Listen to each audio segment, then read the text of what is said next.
Ito po ang ating update patungkol sa ating minomonitor na Tropical Depression, Mirasol.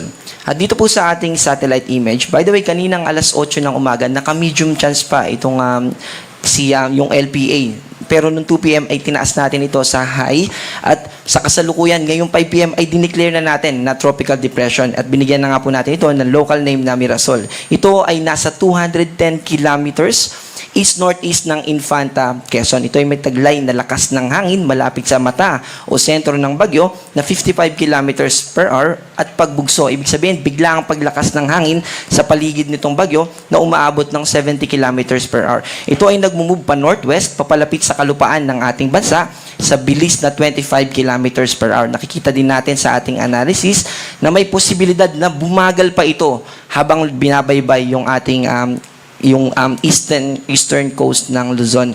At ito ay nagdadala ng maulap na kalangitan na may kasamang mga pag-ulan, lalo na sa malaking bahagi ng eastern part ng Luzon, kasama yung Bicol region. At bukod dito, sa Tropical Depression Mirasol, ay nakakaapekto din sa atin itong southwest monsoon or habagat, particular na dito sa Palawan, sa western Visayas, at sa western part ng Mindanao. Ibig sabihin, malaking bahagi ng ating bansa ay nananatiling maulap at mataas ang tsansa ng mga pag-ulan. Except lang dito sa bandang eastern part ng Mindanao. At yung LPA na ating minomonitor ay nasa loob pa rin ng Philippine Area of Responsibility. Pero sa mga susunod na oras ay posibleng nasa labas na ito ng ating Philippine Area of Responsibility. At wala na itong direktang epekto o anumang epekto sa anumang parte ng ating bansa. Also, meron din tayong minomonitor na cloud cluster. Ito yung mga kaulapan dito sa eastern na part o sa labas ng Philippine Area of Responsibility. Sa kasalukuyan ay nananatili itong cloud cluster o kaulapan lang. Wala pa itong defined circulation at hindi pa pumapasok sa mga checklist natin para i-declare siya na LPA.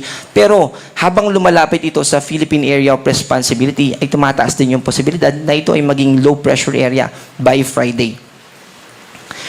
At dahil nga po dito sa bagyong si Mirasol, ay meron tayong nakataas na tropical cyclone wind signal number 1. Ibig sabihin, malalakas na hangin yung pwedeng makaapekto sa mga lugar na nakataas sa signal number 1, 39 to 61 kilometers per hour. So, posibleng makasira ito ng mga bubong, lalo na kung mahina yung structure na ating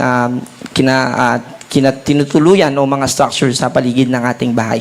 Kasama dyan, yung Batanes, yung Cagayan, kasama yung Babuyan Islands, yung Ilocos Norte, Apayao, Abra, Kalinga, Mountain Province, Ifugao, northeastern portion ng Nueva Vizcaya, northeastern portion ng Quirino, Isabela, northern and central portion ng Aurora, Polillo Islands, northern portion ng Camarines Norte, northeastern portion ng Camarines Sur, at probinsya ng Catanduanes. Kaya gusto natin paalalahanan habang hindi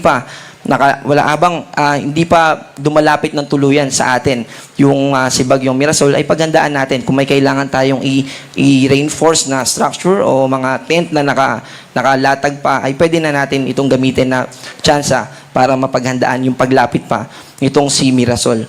At ito yung weather advisory. Ibig sabihin, from 5 p.m. today hanggang 5 p.m. bukas, ay posible na makaranas tayo ng 50 to 100 millimeters na mga ulan. Ibig sabihin nito, ay posible yung mga localized flooding o yung mga flash floods.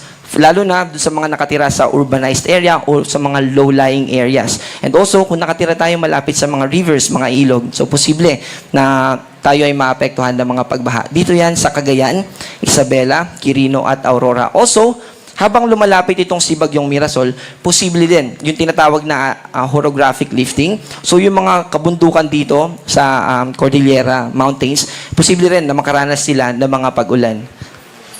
At bukas naman ng 5 p.m. hanggang sa isang araw, hanggang sa Thursday afternoon ng 5 p.m., ay posible din na makaranas ng 50 to 100 millimeters na mga pag-ulan yung ating mga kababayan dito sa Batanes, Ilocos Norte, Apayao at Cagayan. Habang papalapit itong si Mirasol dito. So, mababawasan din naman yung nakataas na weather advisory dito sa eastern part ng Central Luzon at sa Northern Luzon.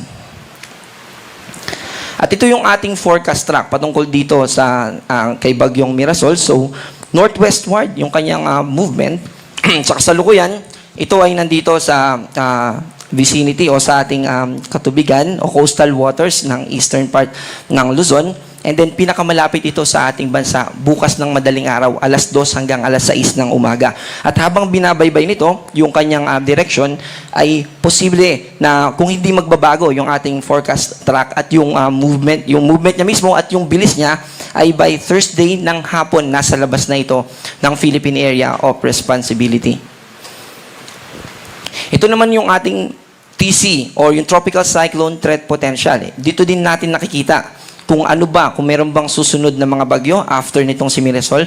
So dito sa ating for first week, so ito yung low pressure area na binanggit natin kanina na any moment ay nasa labas na ng Philippine Area of Responsibility. Ito naman yung nagre-represent kay Mirasol. At meron din tayong nakikita. Yung binanggit natin na cloud cluster kanina ay posible na mag-develop din into low pressure area. At nakikita nga po natin ito dito sa ating TC threat potential. Ibig sabihin, by the end of this week ay posible na nandito na at mag-exist na yung systems na associated dun sa cloud cluster na binanggit natin.